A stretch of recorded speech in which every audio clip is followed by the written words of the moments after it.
You'd think, after raising kids in America for 40 years and surviving all that life can throw at you, nothing would surprise an old-timer like me anymore. But that October morning in Cincinnati, Ohio, proved me wrong. Sunlight crept across my kitchen, turning my faded blue checkered tablecloth almost golden. My hands felt steady as I poured a cup of black coffee and flipped open the Cincinnati Enquirer. I'd only made it to the sports scores when my daughter stepped into the room, wearing a look that didn't belong on her face, a half smile, too bright, too practiced. "Dad, I've got a surprise for you," she sang out, cradling a thick envelope to her chest like it was the winning ticket to something big. Behind her, my son-in-law trailed in, Travis.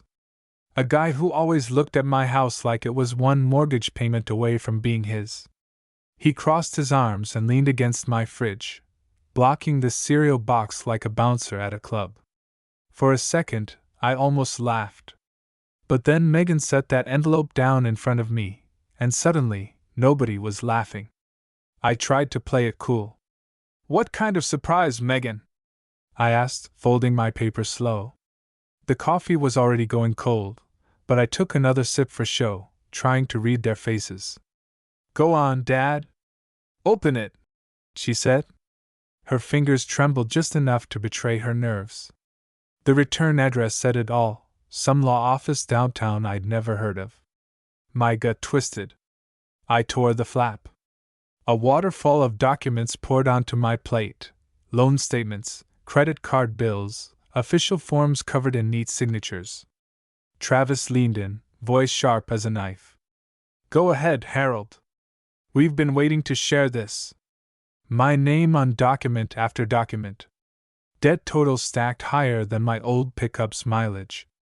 Casinos in Vegas and Atlantic City, maxed out cards, payday loans. "What in the world is this?" My voice cracked, and the coffee cup rattled as I set it down. Megan dropped her smile. "Those are your debts, Dad. We found them while helping you organize last month, remember?" She sounded almost disappointed, like she wished I'd apologize for something I'd never done.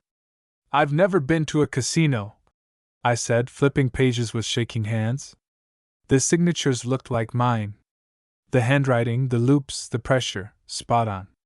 But I knew deep down this was a setup. Travis' grin never wavered. "Memory's not what it used to be, huh?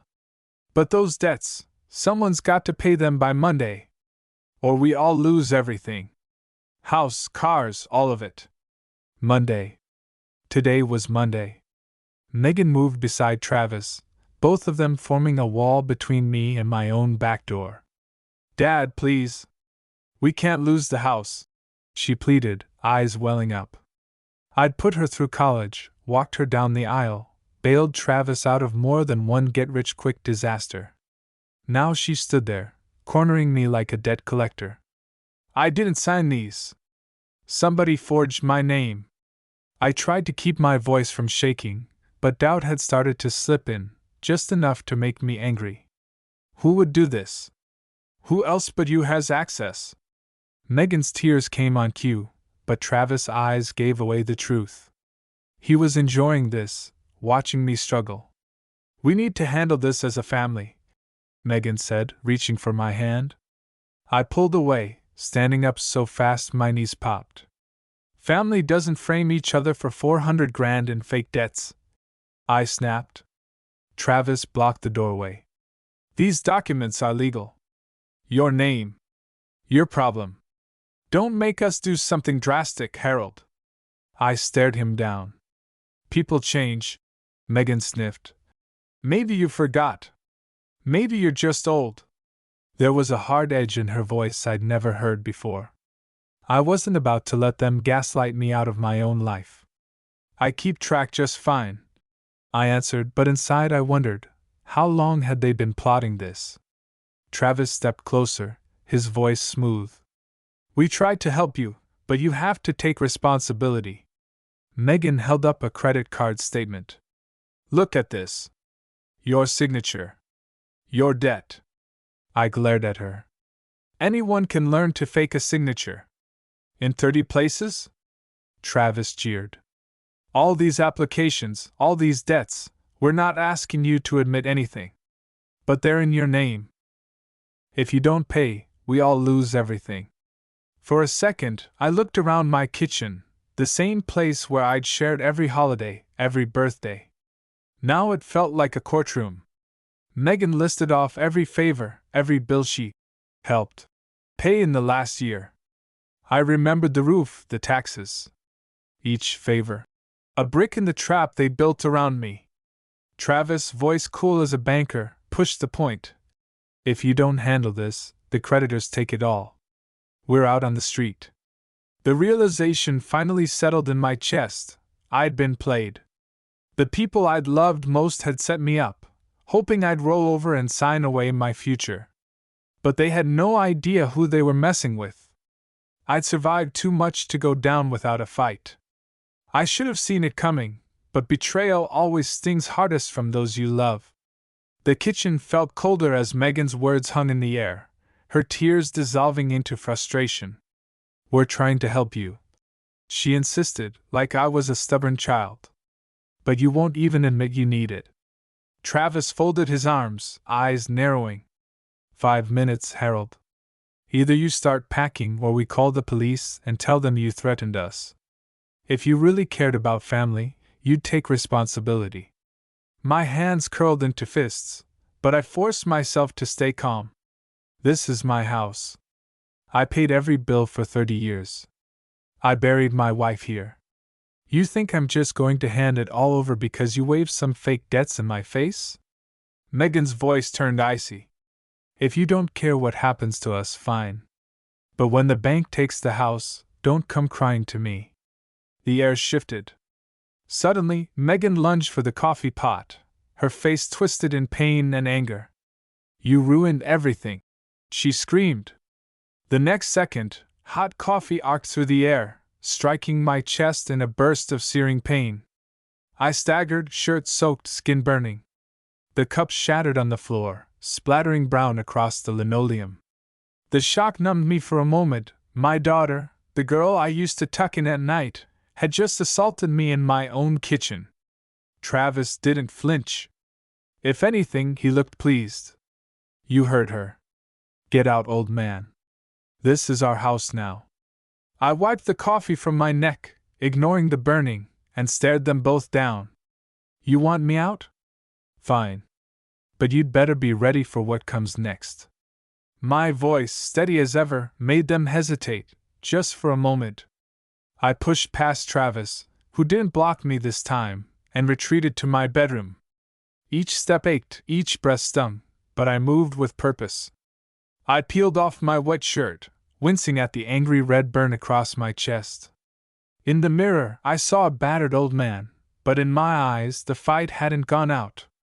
They thought they'd broken me, but I still had tricks left.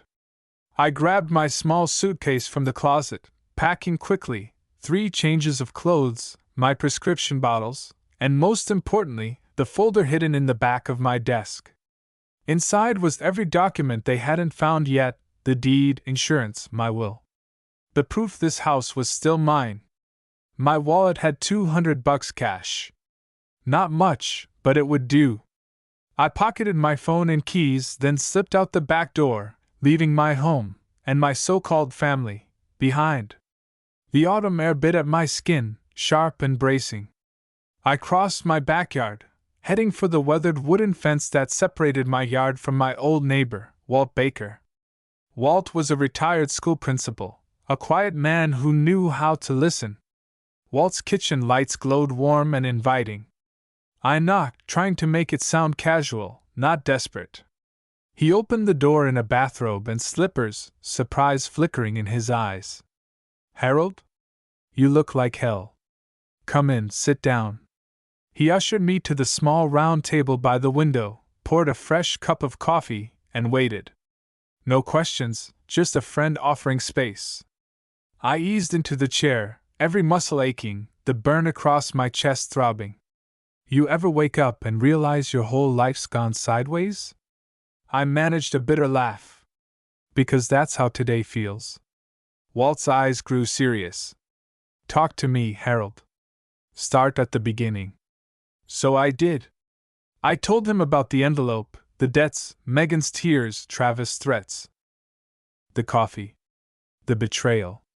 All of it poured out, mixing with the steam from the mug he'd set in front of me. Walt listened, his jaw tightening as the story unraveled.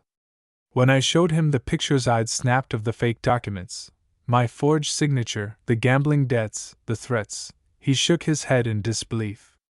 That's criminal fraud, Harold. This isn't family drama anymore.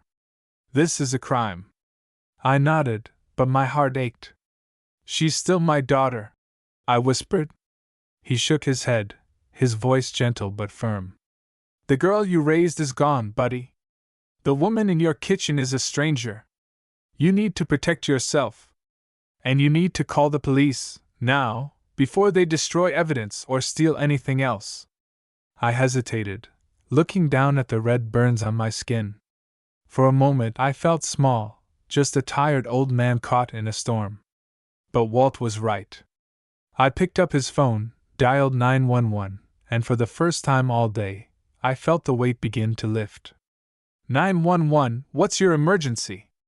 My daughter attacked me in my own house. She threw hot coffee at me and tried to frame me for debts I don't owe. The words sounded surreal, but they were true. The operator stayed calm and efficient, taking every detail, promising that officers would arrive soon. I gave them Megan and Travis' names, descriptions, the address. I hung up and finally, let out the breath I'd been holding since breakfast. Walt poured more coffee. You did the right thing, Harold. I nodded, the adrenaline fading, exhaustion crashing in its place. I'd lost my home, but maybe, just maybe, I'd started to reclaim my life. It didn't take long for blue and red lights to flicker across Walt's kitchen curtains. My hands were steadier now, gripping my mug as if it might anchor me to something solid. Walt opened his back door as two police officers stepped into the yard, flashlights sweeping over dew-wet grass. The taller cop introduced herself as Officer Jackson. Her partner, a younger man named Reed, nodded solemnly as I explained what had happened, how my daughter and her husband had cornered me, faked debts in my name, and finally assaulted me when I refused to play along. Coffee burns? Jackson asked, peering at the angry red skin above my collar. I nodded, opening the buttons on my shirt so she could see. Officer Reed snapped photos, his face grim. Did they threaten you further, sir? I nodded again, my voice flat. Told me if I didn't leave, they'd call the cops on me. Said the house was theirs now. Jackson shook her head, scribbling notes. Sir, this isn't just a family argument. It's criminal assault and probable financial fraud. You're not the first elderly person we've seen targeted like this. You did the right thing by leaving. It felt strange, almost humiliating, to have my life summarized like that. Elder abuse. Fraud. Assault. But there was relief, too, knowing someone believed me. We'll need you to come with us, Mr. Baker, Reed said to Walt. You're a witness, and we'll need a statement. I gathered my documents, pictures of the debts, my will, the property deed. Are you going to arrest them? I asked quietly. Officer Jackson's gaze was steady. If the evidence checks out, yes. But we'll need to interview all parties. Would you be willing to return to your house and walk us through what happened? I hesitated. The idea of facing Megan and Travis again made my hands sweat. But I owed it to myself, and to every other parent who'd ever been bullied by their own children. Walt put a reassuring hand on my shoulder. I'll go with you, Harold. With a silent nod, I followed them across the dark yard, the dew soaking through my sneakers. From the street, my house looked just as it always had, but to me, it felt like enemy territory. Officer Reed knocked, loud and official. The inside lights flicked on. Megan's voice came muffled from behind the door, trying to sound calm. Just a minute! When the door opened, Megan's face turned chalk white. Travis appeared behind her, trying and failing to hide his nerves. Ma'am, sir, Officer Jackson said. We need to speak to you about an assault that occurred here this morning. We'll be asking you both to step outside for separate interviews." Travis puffed up. But Jackson wasn't interested in drama. "Let's keep things civil." "Sir, outside, please." I stood on the lawn with Walt and watched the officers work. Megan went to the living room. Travis was kept near the cruiser, arms folded, eyes burning with resentment. For the first time, he looked worried. 20 minutes passed as the police photographed the mess: broken coffee cup, splashes on the floor, the envelope of dead papers still scattered across my kitchen table. Officer Reed collected statements, making careful notes. When Jackson returned to the lawn, her face was hard with resolve. "Mr. Brooks, based on the evidence and both parties' statements, we have probable cause to make arrests. Your daughter is being charged with assault, your son-in-law with attempted fraud and conspiracy." My knees nearly buckled with relief. Walt squeezed my shoulder, whispering, "You did it, Harold." I watched as Megan, crying now, tried to explain it away. "It was an accident. I just lost my temper. I never meant to hurt him." Officer Jackson was unmoved. "Ma'am, you have the right to remain silent. Anything you say." Travis shouted over her, "This is harassment. He's making it all up." But his voice faded as Reed snapped on the cuffs and led him toward the waiting van. It wasn't satisfaction I felt, not exactly. It was something colder, sadder, a sense that a chapter had ended, and the next one wouldn't be easy. Officer Jackson handed me a card. "Here's your case number and the prosecutor's contact info. You'll need to come in for a formal statement and a medical check on those burns. You're also eligible for victim services, support groups, counseling, whatever you need." "Thank you." I managed, my throat tight. The officers loaded Megan and Travis into the van, their faces pressed to the glass, their world suddenly a cage. As the police cars pulled away, Walt and I stood in the morning sun, the neighborhood quiet except for a few curious curtains twitching across the street. Walt was the first to break the silence. "You coming back to my place, or you want to be alone?" I hesitated, glancing at the house I'd called home for 3 decades. For the first time, I saw it as a fortress reclaimed. But I wasn't ready to face its empty rooms. "Let's go back to your kitchen," I said. "I could use another cup of coffee, one that doesn't leave scars." Walt grinned. "Strong and black, just the way you like it." Back at his place, as we settled into the familiar comfort of mismatched mugs and old memories, I felt something I hadn't felt in years: hope. Walt listened as I asked the questions that had haunted me all night. "You ever think you could outlive your own family? That the people you love could turn on you like that?" He shook his head, voice gentle. "Some people don't understand gratitude, Harold. Some just see a target. But you stood up for yourself. That takes guts, my friend." As the sun rose over the rooftops of our little Cincinnati neighborhood, I made myself a quiet promise. I wasn't going to let betrayal define the rest of my life. Megan and Travis had tried to break me. Instead, they'd woken up the fighter I thought I'd lost years ago. I finished my coffee, warm and comforting, and prepared for whatever came next.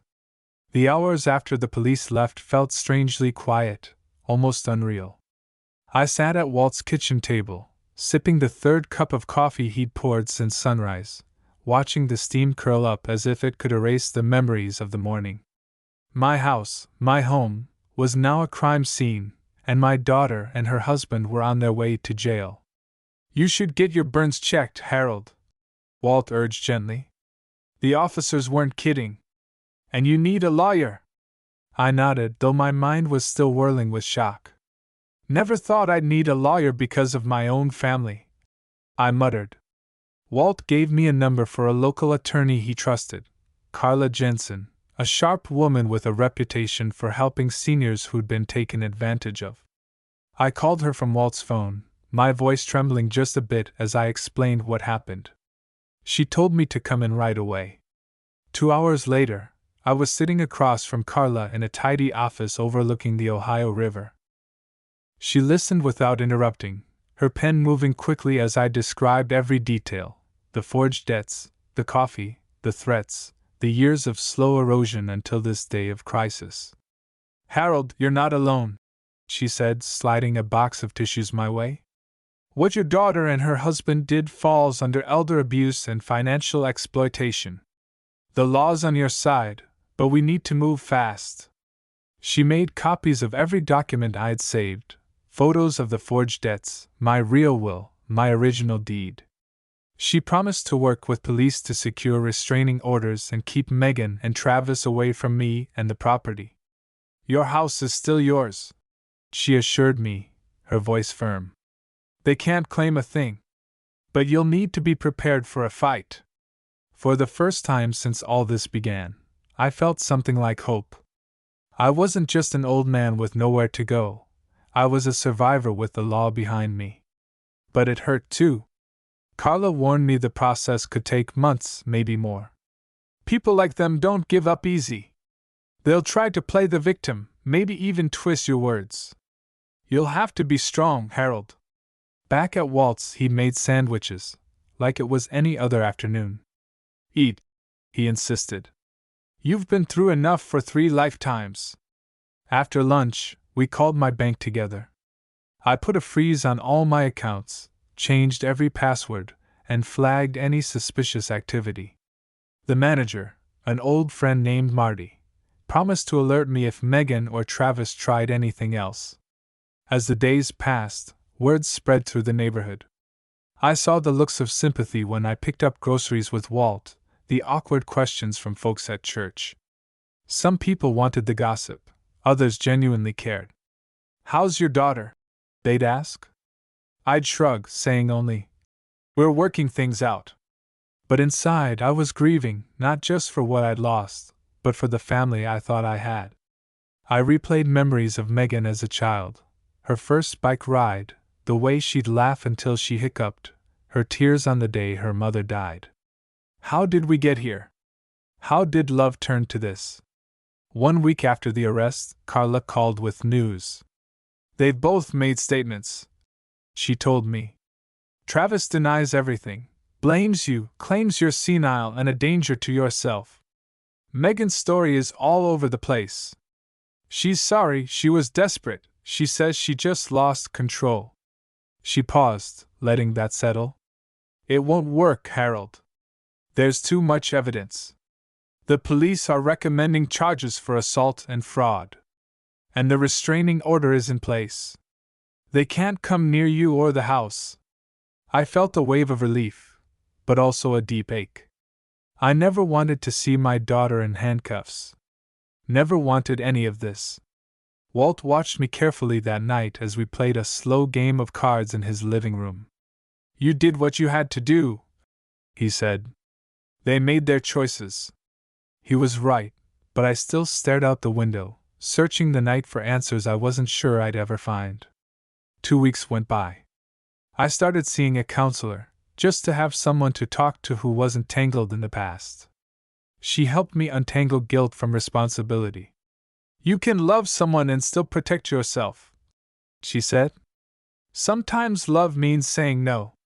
With Carla's help, we went through every corner of my finances, shutting down credit cards, reviewing old accounts, securing the title on my house. She found little clues Megan and Travis had left behind, a few hundred missing here, a few thousand there. Pawn shop slips, payday loan receipts, things I'd missed in my trusting years. The realization burned almost as much as the coffee ever did. But each step I took, every password changed, every lock replaced, was a small act of reclaiming my life. And as I lay in Walt's spare bedroom at night, staring at the ceiling, I told myself, this is not the end. This is the beginning of something new. By the 3rd week, my life had settled into a strange new rhythm. Most mornings I'd wake early in Walt's spare room, sunlight streaking across the wallpaper, my thoughts split between relief and regret. Each day seemed to carry another letter from lawyers, banks, or the police, and every one was another reminder. My old life was gone for good. The town buzzed with talk. Some neighbors whispered about the incident. Others offered casseroles and sad smiles. At church, Pastor Miller pulled me aside after Sunday service. "If you need anything, Harold, you know where to find me." His words were kind, but behind his eyes, I saw confusion and pity. Nobody expected this kind of trouble from a family like ours. Meanwhile, Carla worked miracles. She filed motions and responded to Travis's attorney's wild accusations. Travis, for his part, tried everything. He blamed me, claimed the burns were self-inflicted, said Megan was just emotional. His lawyer filed to have the charges dropped, arguing I was delusional and should be placed in supervised care. It was ugly. But the evidence was overwhelming. The police had my shirt, stained and burned. They had the broken coffee cup, Megan's fingerprints, security camera footage from my neighbor's doorbell showing me fleeing with a suitcase. They had digital trails, Travis's gambling debts, emails between him and Megan plotting how to hide things from me, even text messages Travis sent to his bookie, using my name. The detectives told Carla, "We see this more often than you'd believe. Kids thinking their parents are too old to notice. But you did notice, Mr. Brooks. You fought back." Court was a cold, bureaucratic ordeal. Megan and Travis both appeared in the county courtroom, looking pale and diminished in borrowed clothes. When the judge asked if I wanted to make a statement, my voice came out stronger than I expected. "I spent 30 years building a life for my family," I said. "I never thought my own daughter and her husband would turn on me for a pile of debts. But what they did isn't just a family matter. It's a crime. I want the court to make sure they can't hurt anyone else." The judge nodded, and Carla squeezed my arm. The prosecutor presented the evidence methodically: medical reports, police photos, forged documents. The defense tried to cast doubt, but every question just exposed more lies. When Megan cried on the witness stand, part of me wanted to comfort her like I did when she was a little girl. But the rest of me, older, wiser, burned in more ways than one, just let the truth stand. By the end of the hearing, the judge issued a restraining order and recommended both cases go to trial. Megan was charged with assault and attempted fraud. Travis faced multiple counts of identity theft, wire fraud, and conspiracy. The DA said they'd push for restitution and jail time. Back at Walt's, we celebrated quietly. He made beef stew, and for the first time in a month, I managed a real laugh. "Looks like your old friend is tougher than he looks," he said, grinning. Still, the victory felt hollow. I'd won my freedom, but lost my family, or maybe I finally saw them for what they were. Some nights, I'd wake from dreams where Megan was small again, holding my hand, her eyes bright and trusting. But morning always brought reality: a locked door, a new phone number, passwords I could finally remember because no one else needed to know them. A letter arrived from Megan a week after the hearing. 3 pages, handwritten, apologizing, blaming Travis, begging for forgiveness, insisting she'd been desperate, that she missed her mom. I read the first paragraph and folded it away. Carla advised, "Don't reply. Let the law handle her now." As the days slipped by, life grew simpler. I started volunteering at the community center, helping fix old bikes for kids. I took long walks along the Ohio River, the chill November air making each breath sharp and honest. I made new routines: morning coffee with Walt, weekly check-ins with Carla, evenings reading on the porch. Every so often, my phone would ring with a number I didn't know. I let those calls go to voicemail. Sometimes there'd be a message from Megan, her voice small and lonely, or from Travis, angry and blaming. But I never called back. I learned finally that family isn't just blood. Sometimes family is a neighbor who listens, a lawyer who fights for you, a stranger who offers you a seat at church. The ones who stand by you when the world goes sideways, those are the people worth holding on to.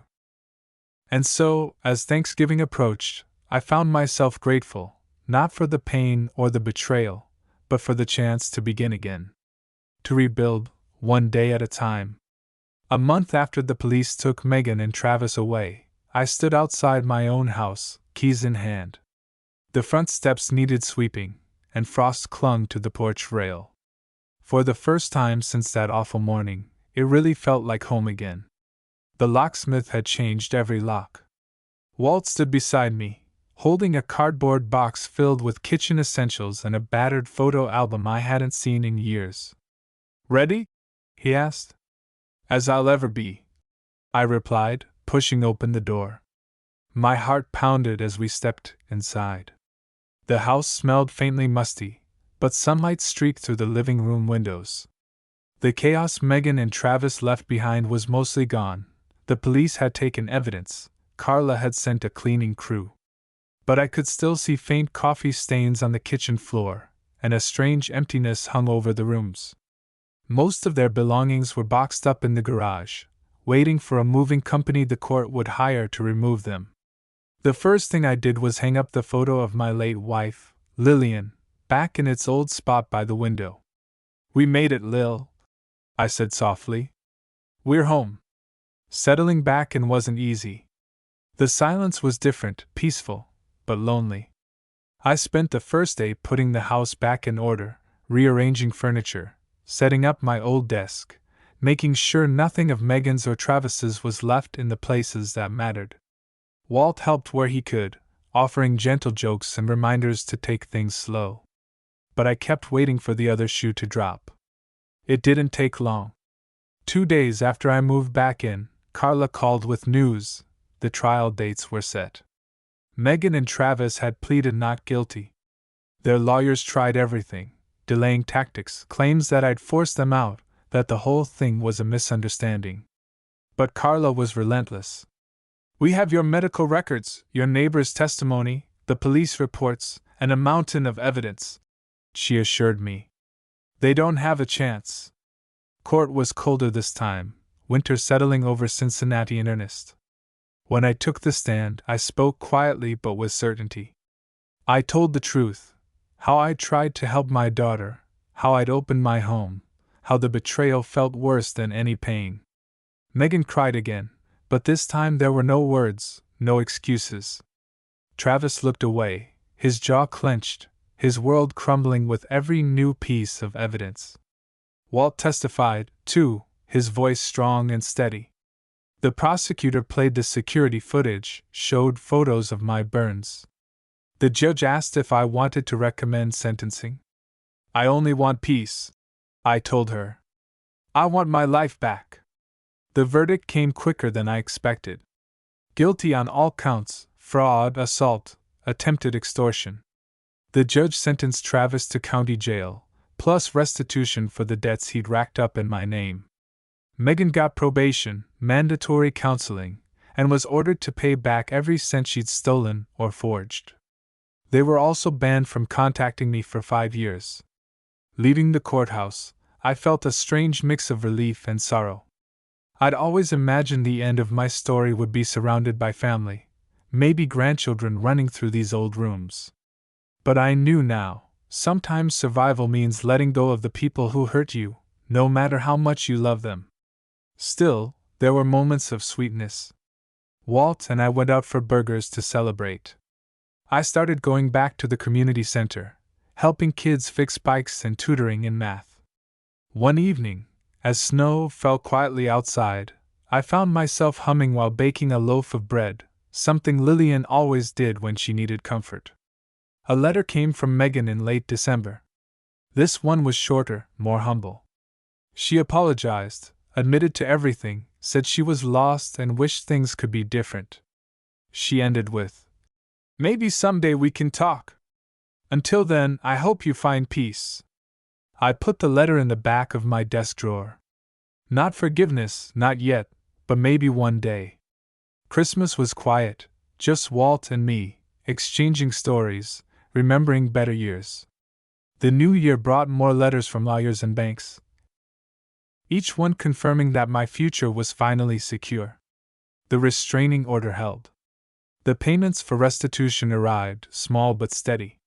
It was justice, even if it could never heal every scar. But most mornings, I woke up grateful. The house was mine again. My life was my own. One evening, standing on the porch and watching fresh snow blanket the street, I realized something else. I wasn't alone. I had friends, a new routine, and the promise that healing, slow as it was possible. I poured a cup of coffee, sat in Lillian's favorite chair, and let the quiet settle around me.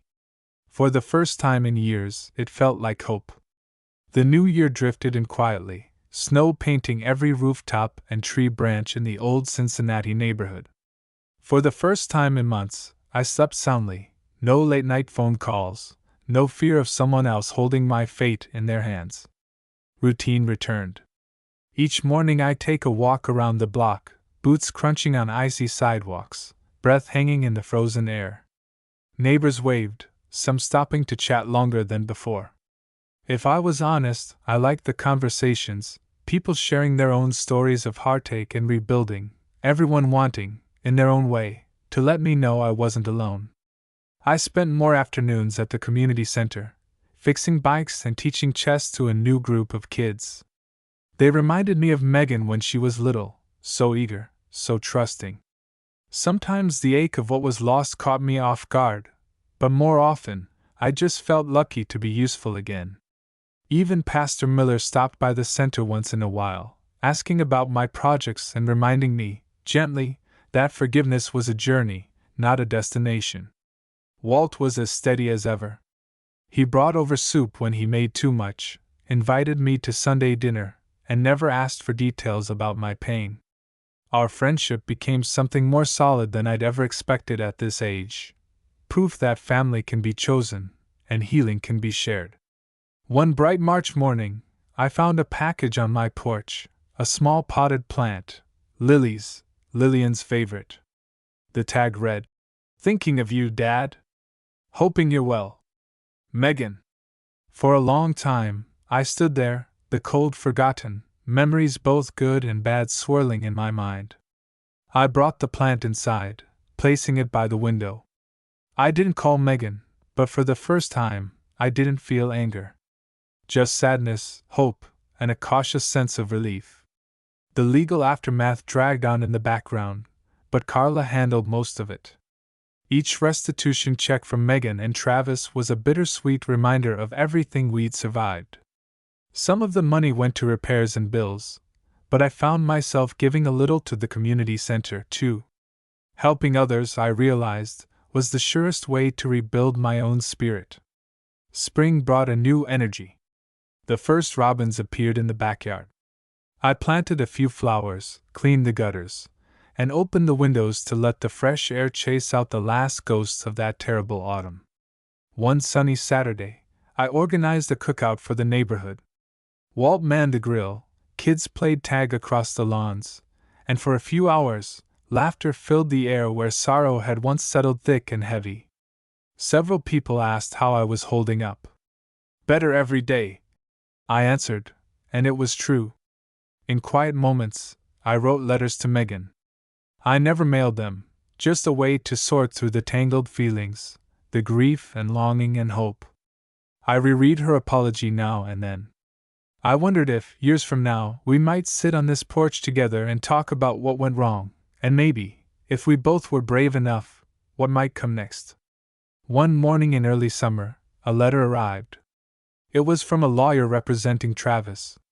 He'd been released on probation, had moved out of state, and wanted no further contact. Relief washed over me. Some endings, I realized, are necessary. The day I finally took down the last box of Megan and Travis's belongings from the garage, I found old photos, Megan in her Little League uniform, Travis smiling on their wedding day, Lillian hugging us both in the sunlight.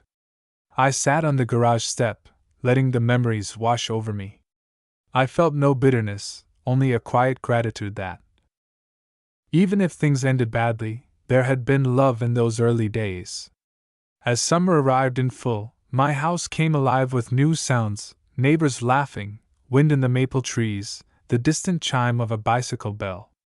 Sometimes, When the dusk settled over the porch, I'd sit quietly with a cup of coffee and think about the road I'd traveled, through betrayal, loss, and pain, all the way to this small patch of peace. I didn't know if Megan and I would ever be close again. Maybe forgiveness would come in time, maybe not. But I understood now that surviving wasn't just about holding on. It was about letting go of what you can't change and cherishing what you still have. One evening, as fireflies blinked in the yard and the first stars winked on overhead, Walt joined me on the porch. "You made it, Harold," he said, raising his glass. "You're home." We sat together in the quiet, two old friends, letting the darkness settle around us, knowing that whatever storms might come again, we were stronger for having weathered this one. For the first time in a long while, I looked toward tomorrow not with dread, but with a quiet, steady hope.